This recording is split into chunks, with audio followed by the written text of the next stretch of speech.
Welcome back from an ad break. So now we're just going to be wrapping up. Remember, our topic was problem solving and creative thinking. So this is the journey that we went through. We started this journey together. We started with the problem solving techniques, and we did the applications of these techniques. We did the impacts of these techniques, which was brainstorming and nominal group technique. We defined creative thinking. We've elaborated basically on the meaning of creative thinking. We discussed the benefits of creative thinking, and then we also discussed on how or ways in which we can promote or creating an environment that promotes creative thinking, basically.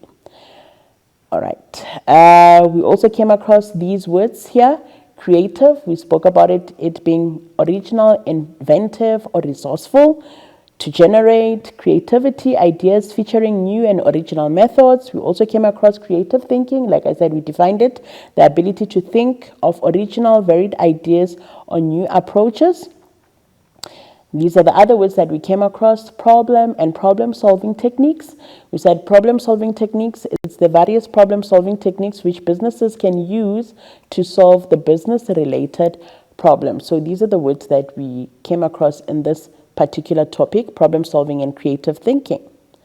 Right, so now this is just common errors that you need to be mindful of. Right, problem-solving technique.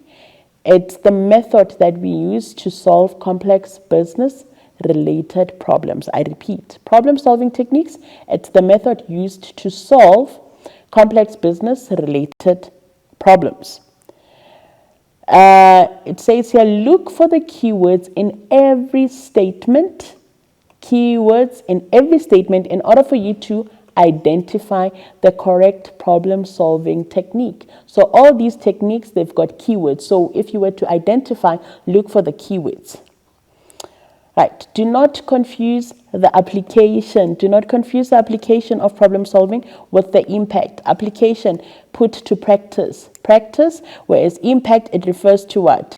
Impact refers to the negatives and positives. Or you can say the advantages and what? And the disadvantages. Right. So do not confuse application, how to put into practice. Each technique has got applications and the impacts.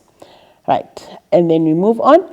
You must know the meaning of creative thinking so that you can understand its advantages or the advantages of creative thinking. Very, very, very important. So define creative thinking and then you can be able to understand the advantages. When studying ways in which business should create an environment that promotes creative thinking, what must you do?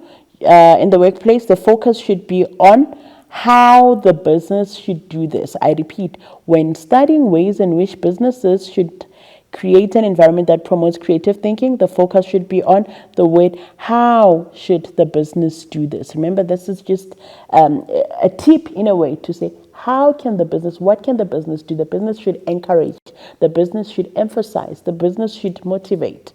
Remember that. So that is the how part that you must focus on. Very, very important. So we've come to the last part, and I'm not going to leave you just like that. I'm going to leave you with a challenging question. Right. In this challenging question, it says, advise the business on the impact. Remember what impact means? Yes.